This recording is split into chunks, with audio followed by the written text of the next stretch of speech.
હાલો મિત્ર, જય શ્રી કૃષ્ણ. સ્વાગત છે તમારા બધાનું આપણા કિચનમાં.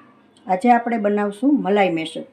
તો એના માટે મેં તાજી 5-6 દિવસની જ મલાઈ લીધેલી છે, તો અને ખાંડ લીધેલી છે અને સૂકેલા ટોપરાનું ખમણ લીધેલું છે.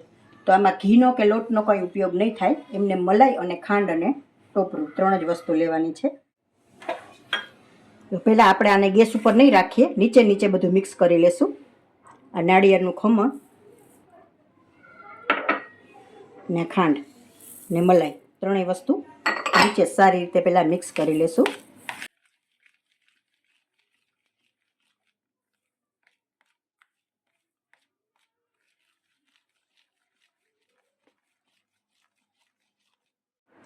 ત્રણેય વસ્તુ આપણું સારી રીતે મિક્સ થઈ ગયું છે. તો હવે આપણે આને ગેસ ઉપર રાખી દઈશું.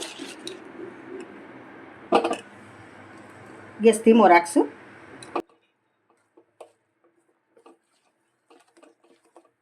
ને ચલાવતા રહેશું.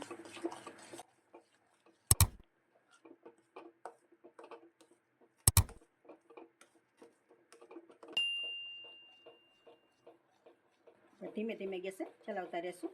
એકદમ ઘટ કરવાનું છે.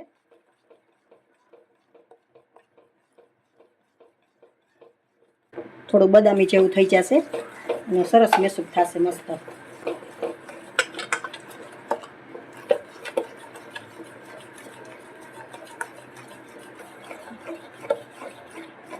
જો મિત્રો તમને મારી રેસીપી સારી લાગતી હોય તો કોમેન્ટ કરીને મને જરૂરથી કહેશો, અને નવા મિત્રો હોય સબસ્ક્રાઈબ જરૂરથી કરશો. જો મિત્રો આપણું મલાઈમાંથી ઘી પણ છૂટું પડવા માંડ્યું છે અને થોડું ઘટ પણ થઈ ગયું છે. હજી આપણે થોડી વાર ચલાવશું એટલે મેસૂબ જેવો જ કલર આવી જાય સરસ.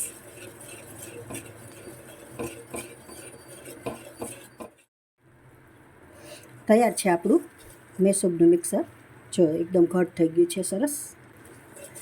થોડો ફ્લેવર માટે એલચી પાવડર એડ કરું છું ને થોડા ડ્રાયફ્રૂટ. તમારે એડ કરવા હોય તો જ, બાકી સ્કીપ કરી શકો છો.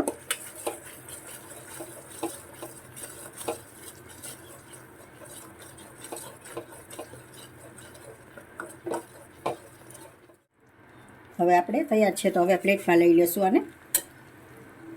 પ્લેટ મેં ઘીથી ગ્રીસ કરેલી છે, એમાં એડ કરી દઈશું. પ્લેટમાં આપણે લઈ લીધો છે, તો હવે આપણે આને રૂમ ટેમ્પરેચર પર ઠરવા દઈશું અડધી કલાક માટે. મેસૂબ આપણો ઠરી ગયો છે, તો હવે આપણે આમાં પીસ પાડી લેશું.